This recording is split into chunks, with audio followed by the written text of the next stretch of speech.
Hi there, welcome to Nomadic Diaries. We're the podcast that takes you on journeys through the lives of those who have already embraced the international lifestyles. Whether you're an expat, a digital nomad, or someone who's dreaming of those lifestyles, this is your passport to a world of insight. We dive deep into the hearts and minds of the overseas lifestyle professionals, the authors, and researchers. Join us in this fun adventure as we deconstruct all the elements of expat and nomadic lifestyles, one captivating story at a time.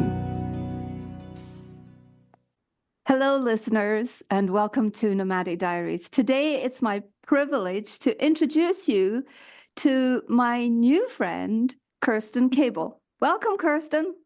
Hi, Doreen. Hello. Thank you so much for being here. Let me just tell you one sentence about Kerstin. She is a language learning expert. She's also had a podcast of her own for many, many years, originally from Germany, but living in England currently. So how's the weather today, Kerstin? Oh, well, I believe we're not doing video podcasting, but you can probably see behind me, the light is blowing out everything. So Southern England seems to be sunny. This morning it was chucking it down, as we say around here. So we've got everything. It's April. We've got all the weather. Yes, yeah, that's terrific. That's terrific. And meanwhile, I sit here in San Miguel de Allende, just for listeners' orientation, and we're in the mountains of Mexico, and we're at the beginning of our very hot season. The months of April and May are usually the hottest months, and par for the course. It's very dry. We want some rain, but we probably won't get it for a couple, 2 or 3 more months. And so it's sunny, and the bougainvilleas are reflecting light. There is so much sunlight. Oh my gosh, that sounds amazing. Yeah, it is beautiful. So Kerstin, tell us a little bit about your language background, please. Oh, well, I have pretty much, as far as I can remember, there have been different ways of expressing yourself that play some kind of role in my life. And that doesn't mean I grew up bilingually, not as such, but I grew up in Germany. And to set the scene, my parents are winemakers. My grandparents were winemakers. My right? We just go back with basically farmers, but with wine. We're like posh farmers. I'm from a very long winemaking family, which means we're quite rural where we're from, sort of tractor life. And there is a dialect spoken in the region where I'm from. I'm from the Moselle Valley in Germany, and we speak Moselfränkisch, which if you hear kind of standard German, news German, is actually really different. So Moselfränkisch sounds more like Luxembourgish, and it's pretty much the standard way that my grandma, who I grew up, we had sort of a 3-generation house, who I grew up hearing, is just the way that she talked. And it was actually the way that my parents talk to each other. It's how they talk to their parents. We all know how to speak. It's called Hochdeutsch. And then when I went to school, and I had to ask my parents about this decades later and go, why can't I speak it? When I went to school, the instructions or the advice to parents at the time that I was young was sort of, speak Hochdeutsch with the kid. You don't want her to be speaking the dialect. The dialect's not useful, which is true. If you could only speak that dialect, I don't think office jobs would be, for example, for you. So I've always had this kind of like 2 dialect, 2 accent, and in a way, bilingual life somewhere in my brain. And I'm from really near, like I said, Luxembourg and France. So French also plays a role in our life. It's sort of, close. We can get radio stations in Luxembourgish and all that kind of stuff. So I've always been language aware, and I'm from this tiny village. And I think I've always had a bit of an escapist streak. So when I first started in primary school encountering other languages, just sort of playfully, maybe sing a song in English, maybe I remember we sang a song in Hebrew, I was already really into it before I had formal lessons. I could not wait until we actually had formal English lessons when I was 10. I was so ready. I was so down for that. And I got really, really into English. And just to date myself crazily, when I was a teenager, Britpop was a massive thing. Yes. So if you've got American listeners, Britpop was a kind of particular type of music, particular type of trend, I guess. So like boy bands were a trend. Was in the that 90s. in the 90s? Yes. Oh my God, I might look older than I am. So in the 90s, pretty much the mid 90s, and I'm very much into music. I've always been into music and pop music. So I just really got into this, and it made me very what we call Anglophile. I was just really fascinated by England and the UK, and I wanted to move there. And that was tied to the language. So for me, it was almost like a link to this dream. And then I realized I enjoy learning languages. So then in my school, we had to do a second foreign language, which is when I took French. Then they offered us to do Italian. I was like, oh yeah, Italian, from restaurants. Pizza names, brilliant. I'll do Italian. Yes. Loved it. Then had the chance to do Latin. Loved it.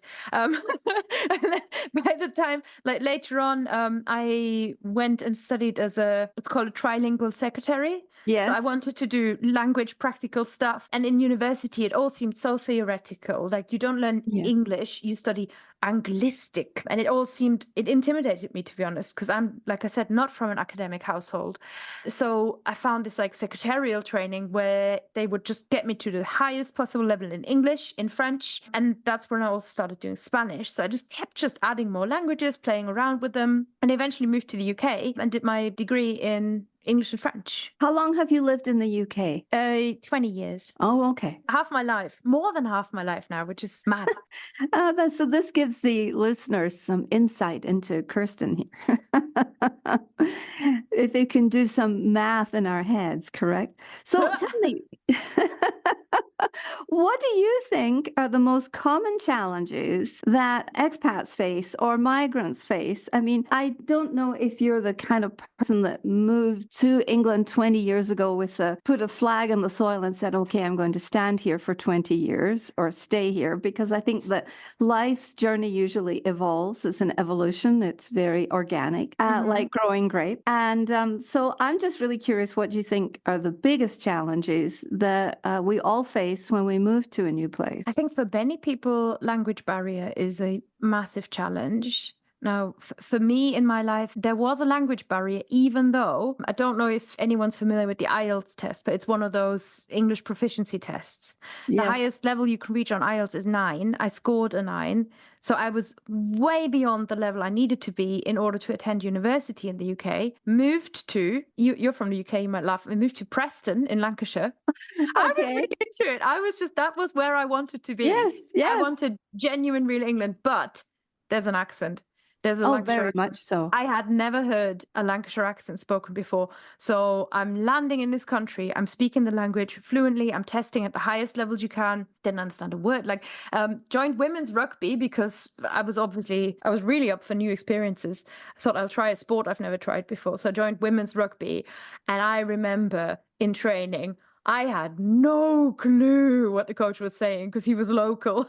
No idea. Yes. So language barrier, big thing. The other big thing is you just don't have any friends. You just don't know anyone, and you have to make all those new connections. And I think you can feel even worse about that when there is a language barrier. And this wasn't so much of an issue for me because Germany, an EU country, Britain was an EU country at the time, and I moved for university. But I think admin is a massive challenge. Logics. Underestimate. Yes. Admin, the administration, the paperwork, the logistics.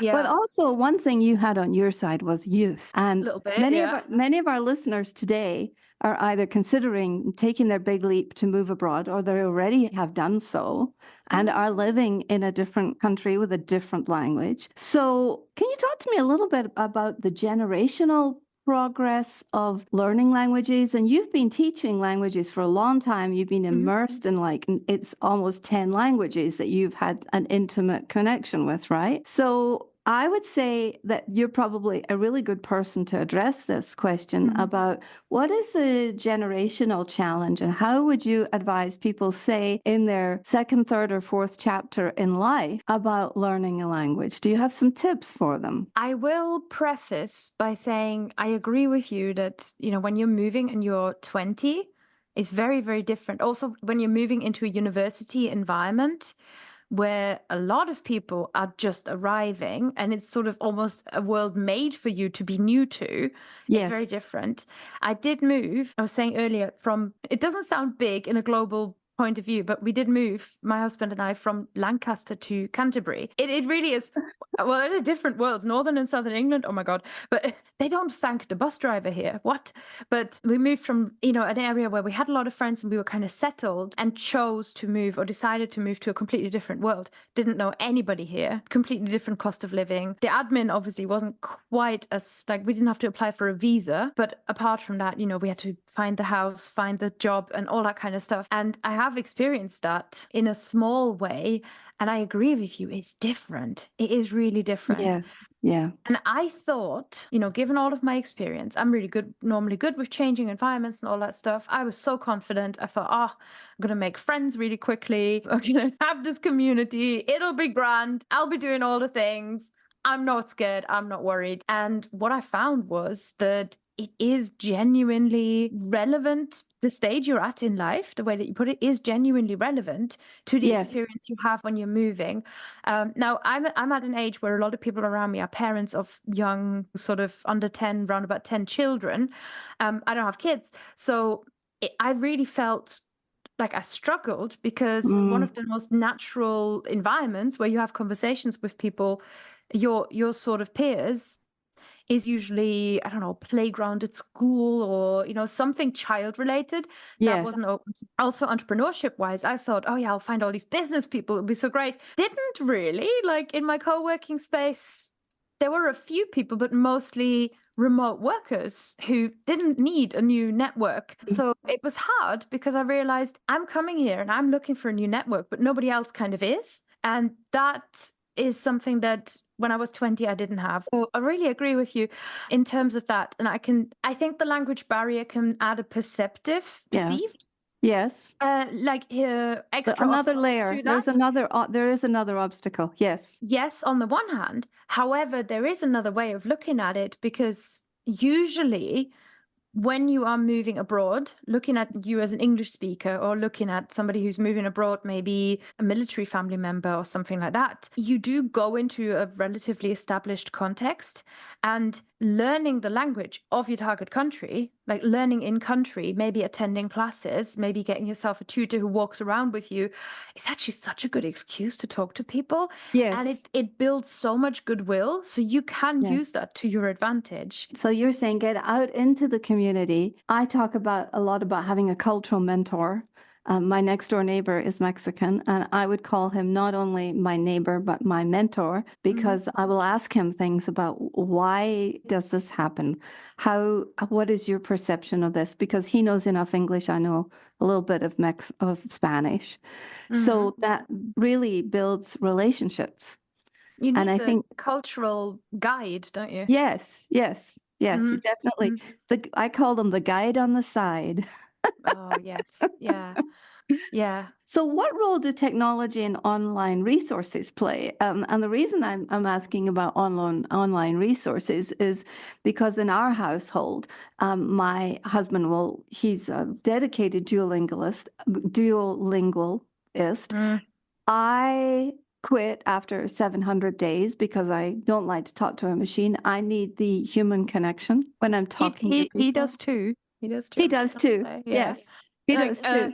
But people, even when people use Duolingo for 5 years, it's different. I do have thoughts on Duolingo, because how could you not, right? It's such a thing. So just on Duolingo, my opinion is that it's really good at getting people to do something that's more than nothing, which is, and really good at getting people started. In the long run, again, opinion. Sorry, every time I say Duolingo this and that, I get emails, right? So, but genuinely, I think what Duolingo teaches you is how to be really good at Duolingo. I agree. I would agree. I would also agree that most technology does that. I mean, as we use it, it's teaching us how to be users. It's actually training the human experience. Yeah. And there's also a lot about, it's partly designed to, as a test lab for how to get you to build a habit with an app, how to get you to come back to an app, right? So which doesn't make it a bad experience. Right. The actual language content, I mean, recently somebody complained to me about the quality of one of the courses, but otherwise I think we have to take that kind of thing with a grain of salt. Yes. So However, without technology, I am a language learner who started when I had no internet. I had Me no too. access to English Mm, except in English lessons. And if I mm, wanted to hear native level English, it would either be turn on university television at like 2 a.m, or the teacher wheels in a television and then they put in a video and you're on the VCR, you're watching it, right? And over time, obviously, that's very different. And now I work with people we have infinite access. We got YouTube. You can within 2 seconds, you can watch YouTube in Romanian if you want to. It's no longer a problem to have access to native level input in your speakers. target language. Yes. So discernment, particularly for solo learners, becomes a completely different challenge. So we want to be targeted. We want to be organized about this. We want to think about our goals. And then from that, make sure. So I'm a bit advocate of core skills, listening, reading, speaking, and writing. Make sure you do something in all of these.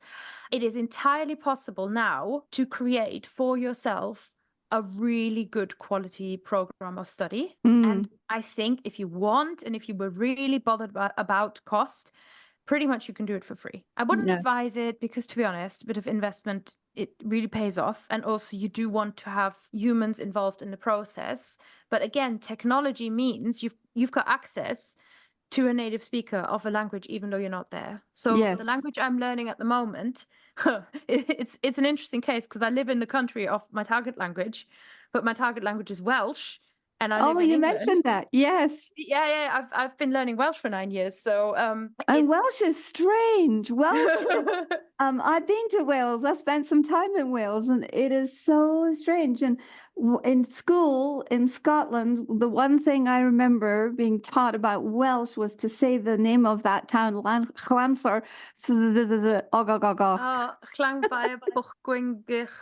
that is at the end. The problem is I can pronounce it just fine. I can just never remember the order in which it comes in.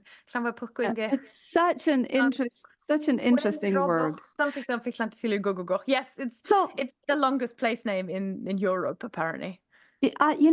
Languages is really what propelled me into my international journey, because I was taught French at school starting at 10, but I didn't really have a very high interest in it. And then I joined the Foreign and Commonwealth Office, and they targeted me as a French speaker, and they targeted me as someone who would go into the diplomatic service in Cameroon, West Africa. And of course, first thing they do is slam you into a language lab for 8 weeks of 8 hours a day with headphones. It's really hard. It's one of the hardest things I ever did in my life. And when I got to Cameroon, they still gave me a tutor because I could call the embassy. 8 weeks is not nothing. that much, really. No, it's nothing. And so now, as an older person, having sort of sailed through several languages, a little bit of Japanese, some Arabic, and now learning Spanish, I just think my brain is completely a mess. You think that? Well, do you have interference? Is that what happens?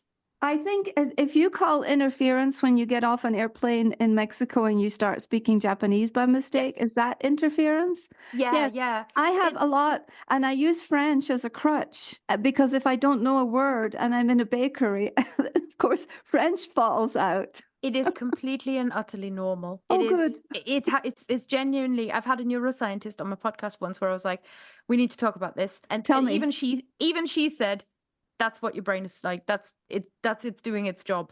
It's literally because it's all about storage and recall, etc. And actually, what it means is this is as far as I'm aware, not a neuroscientist, can't really read the original literature without high levels of confusion. But from how I understand it, I find this fascinating as well. There are some theories that there's sort of this question in people's minds of like, do we store words by language? That's how we externally think about it, right? We think, okay, my Spanish is in this drawer in my brain, my Japanese is here. Yes. Probably not true from bilingual research. There are two things that I think are really fascinating that I've read about. Number one is that when you are bilingual, and I don't think we're going to reserve that here for people who grew up bilingual. So for me, I'm bilingual German English. You're almost constantly processing everything around you bilingually. Yes, And this yes, makes sense to me because I often lose my words. I will often lose my words. And sometimes I'm just pointing at something and all that's in my mind is the German word or even the Welsh, right? yes, Or yes, the Spanish, just something. And the second really interesting theory that makes a lot of sense to me, it feels right. yes, So, again, not a scientist, but is that it's also a helpful way to think as a language learner because it makes it more forgiving for you, is that we store the words by meaning much mm, more, right? We've got the mm, concept and mm, essentially the different ways that our mm. brain has of expressing ourselves about it, they kind of all live in the same area, right? And you're running through the same process mentally, the same cognitive processes, no matter whether you're speaking Spanish or French. So when you are mixing up your words, it doesn't mean that like you are learning one language worse than the other, or you're like completely ruining your entire brain because you can't. It's more that, especially when you are switching into a new language or into a new environment, or you're talking about something that you don't normally talk about, you just don't have it as ready, and your brain just goes to Yes, whatever's there. yes, So yes. actually, it's all logical that happens, and it's a Mm. really good thing that it's happening. How does that feel? Well, yes, I would agree with that. I also was going to ask you about expats struggling with maintaining their native language proficiency. Now, Oh my yeah. mother was from Ayrshire in Scotland, and so Hmm. that's quite the dialect also. But I spent most of my time growing up in and out of Glasgow. And people sometimes say to me, where are you from? And I say, you can't tell by my Glasgow accent. I can just drop it in a minute and so it just comes out. But what I found over the decades and over the years of being in partnership with someone who's an American is that I miss the words. I physically, emotionally miss Hmm. my mother tongue, like your Hmm. dialect. And so I get that sense of longing for, because I've also had to learn online language Hmm. because, what we've done online with language, even the English language, is very interesting. I relate so much to that. So tell me about that. I, I wonder if, well, I've got no like big science about that in the same way that I've spoken to some people about heritage languages. So there's a little bit of that. So a heritage language is maybe say you have a parent who is an English speaker and a parent who is a Swahili speaker, yes, but growing up, your parent yes. might use Swahili, you can understand it, but it's just not as ready in your mind. So and then that really that's quite consistent this in the stories that I've heard, that definitely causes a sense of like it's a part of your identity, but you don't feel so confident about it because you can't just drop into the language, and Mhm. it causes that sense of longing and disconnect and almost confusion inside of you. And I relate to that emotionally so much. When I bought a book once and I thought, oh, I'm going to learn a bit of Luxembourgish, I couldn't because, like I said, Luxembourg is just so close to Mosselfränkisch that every page I heard my grandmother, every page was my Yes, grandmother. yes. And The it was a voices. very Mm. emotional experience. Yeah, yeah. So the languages of our past, our personal Mm. histories, I think people generally, language learners, massively underestimate the emotional power that every language has. Thank you And for when, that. and I think, yeah, because people try to computerify it, and like, I mean literally turn yourself into a computer and algorithm and spaced repetition, and there's this technique and that technique, and we underestimate how much you're coming to this as a full human. So when I do coaching with people, that's really all I work on. That's really the conversations that we have. The only other thing that I can offer that I think is interesting in that way is people often talk about the Welsh word hiraeth. I don't know if you've come across this before. So hiraeth is not a native Welsh speaker, so I hope I'm representing it well. It kind of means a longing for a Yes, place, but yes, it's a yes, longing for a place that doesn't really exist in that way anymore. So it's yes. like nostalgic longing. And Yes, I have that. that to me is that, right? So even if we went back and mastered the dialect, we couldn't quite get to that place. We want to get No. to that place because it's a place where you were happy maybe as a child, or a place where something Yes. special happened. But it's like that is really where language becomes a symbol for a really deep psychological need or connection or wish that we Yes. have. It is fascinating. I think it gets impressed in our DNA and even in our body. And I know that I lived in Saudi Arabia for 15 years and Hmm. I'm working on my second book on repatriation, moving home afterwards. And I Mm. talk in there about longing to hear Arabic. My ears were longing to hear Arabic. My eyes were longing to see the symbols and the Arabic script. And that was, of course, you naturally miss the taste of the foods. But that's when I became very conscious of the fact that my senses had been impressed so much. There was actually a physical presence in my body that was reflecting that. Yeah, and in those contexts, I really think using the language, hearing the language, can have the same effect as, if you smell something that is a smell that Yes. reminds you of a place. It is extremely sensual. And potent. So, with that in mind, does multilingualism and speaking a lot of different language, how do you think that changes us in terms of our identity and who we become? And can we become conscious about that? I just thought about, we were just talking about this and the sensual experience of that a language can cause. And it really makes you conscious of what a magical mountain we are climbing here. Yes. You know? That's a good way to put it. I'm going to write that down, magical mountain. That you genuinely enter a different world. It's funny because, as a person who talks about language learning online, the kind of expert advicey type of corner, there's a lot of people who want to become polyglots, where it's almost about the number and this idea of the polyglot. It can Yes. be a little bit, to me, it can feel a little bit hollow because it's just people ask you how many languages do you speak? And I think, well, even if it was 2, it doesn't matter in that way because the question is, have you experienced, I don't know, have you set foot on the magical mountain? Yes. is Well, more the yes. question to me. And that kind of goes into this idea of identity. I do think with multilingualism that if we had a world of people who learned more languages, some world leaders come to mind, the world would be a better place. We'd all be in a better place. We would have Yes. more mutual understanding. We would have, you're a former diplomat, obviously. So it really is, we need to understand each other. We need to listen to each other. We need to be aware of each other. And I think learning each other's languages is a huge step towards that. Because you have to open yourself out. You have to make yourself vulnerable. You just have to open up. Otherwise, it's just not going to work. You're never going to feel the way that you really want to feel through all of this. But when you let a language, become a part of your life, it really changes you, and it really is a huge benefit. And it's great for your career, and you can make all these new friends. And some people say it's really good for all the symptoms of aging, and there's a million non-emotional reasons. Yes. It's also a fantastic personal achievement. So it's a great challenge to have, and that for me is a big motivator. But ultimately, the magic of it is beyond all of those factors. And that is where, if you're asking about identity and multilingualism, I think it's almost beyond identity. It's almost about, I genuinely think it's personal improvement.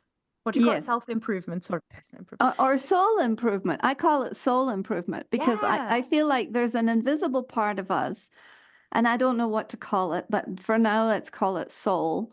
And I had this idea the other day that, when you leave a place, you have stretch marks on your soul because you've stretched to embody that place. And you've stretched to embody the sounds, the language, the people, the culture. And that in many ways, being a polyglot and just counting the language is like just deciding to see a bunch of countries without a purpose, just counting them. Yeah, right? It can be. So I don't want to be too harsh on the polyglot world, because it's people who are fascinated and excited by this feeling.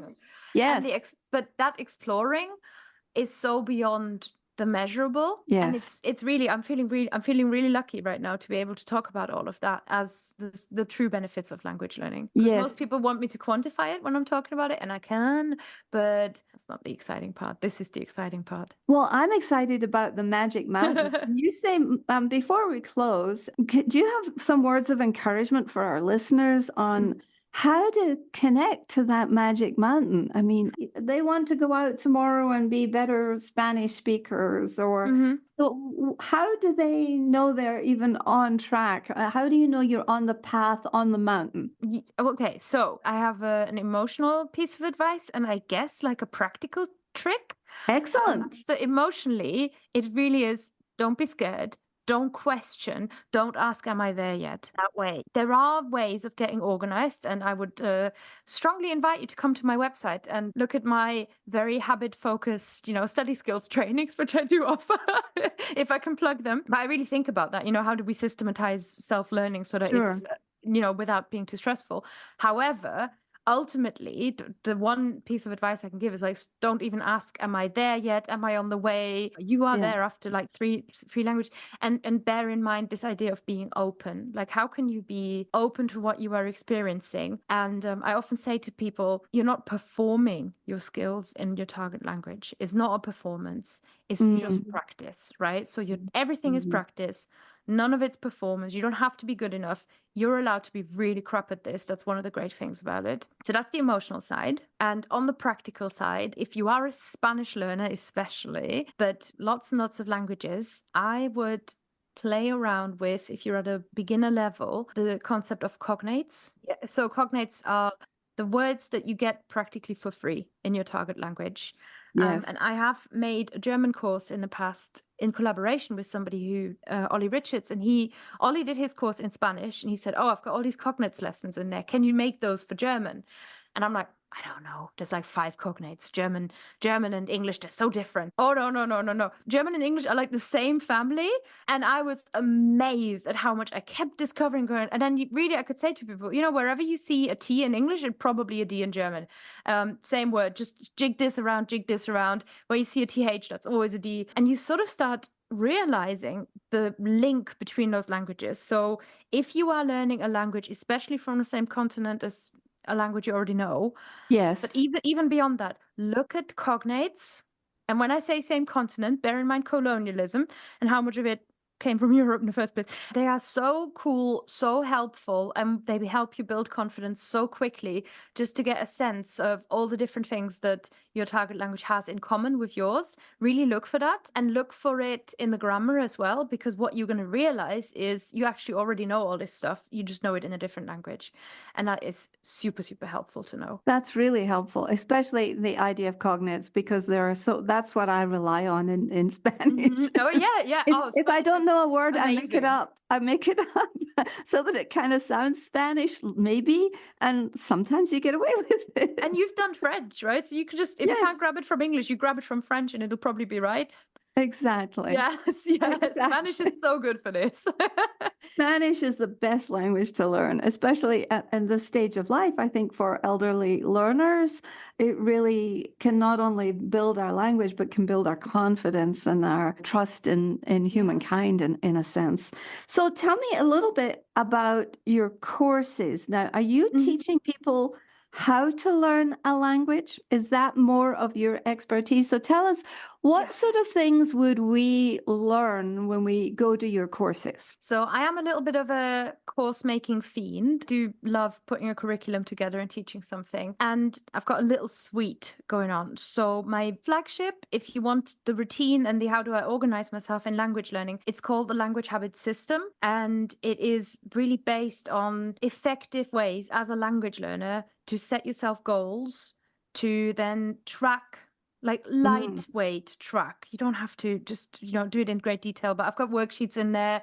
Literally, people just print them off. And oh my God, so many people I've met in the past who've showed me they're printed off the worksheets. And it just makes me so happy, people actually using them. So you got really simple trackers in there. And then I teach a review process as well. And review, I mean like a reflective self-check-in, so that in your routine, you're actually coming back to yourself and finding your goals again and not getting carried away with all of the different influxes and tasks. I teach in that how to organize your resources, how to, plan your week if that's what you want to do with your target language. So that's a really practical one. I've got some more targeted courses that are about vocab and grammar, because they, in my opinion, there's a very different ways of learning and memorizing those. And I think they should be approached slightly differently. And then for people like you who love lots of languages, I teach a course called Multilingual Power Up, and that is techniques for learning multiple languages. So how to make that easier on yourself. So for every need, there's something there. And my courses are so that they're on demand, so you can instantly access them. You make a purchase and it's a digital product. Sure. And I'm always there, and there's like a forum for my students, etc. So that's how those work. Oh, and I've got like a really little one that is super nerdy that I love, which is about creating a language learning journal, sort of making Oh, your own nice. like the study notebook. So yeah, a little bit Nice. of this, a little bit of that.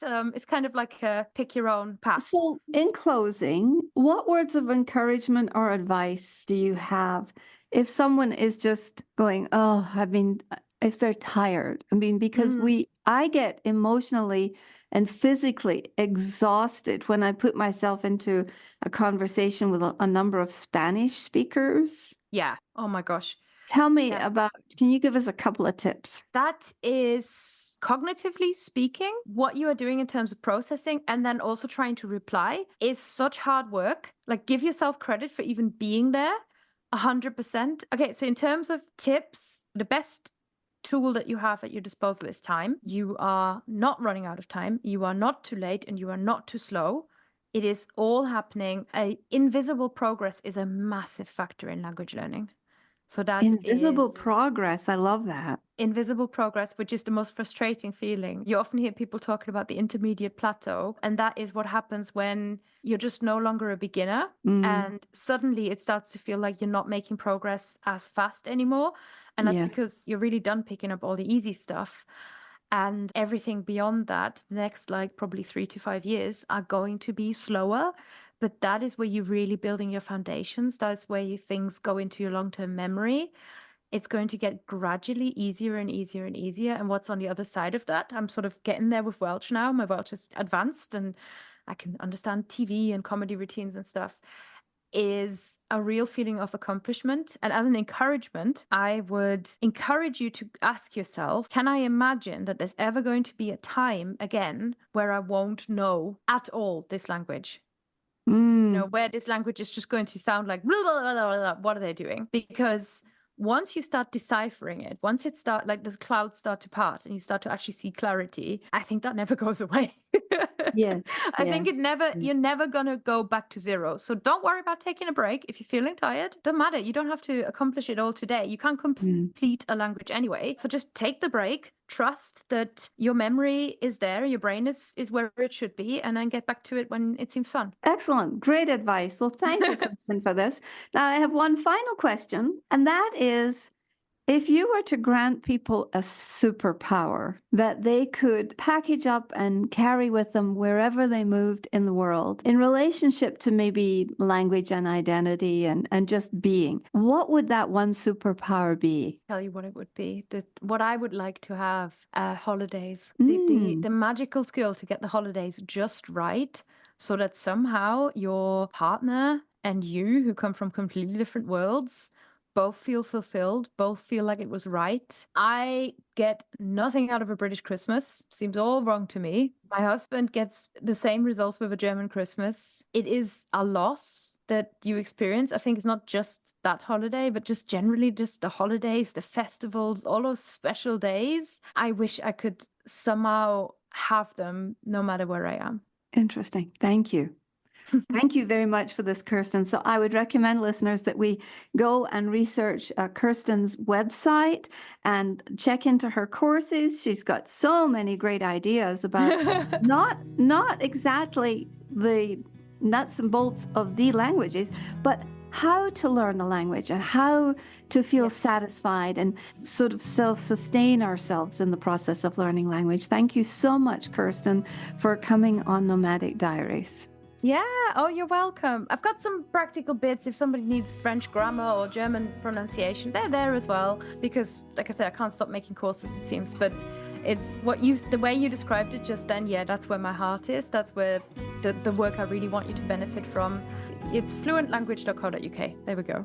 Fluentlanguage.com.uk, and it is to be found in the show notes. And we will encourage you to connect to Kerstin. Thank you so much. Oh, thank you. It's been a pleasure to talk to you.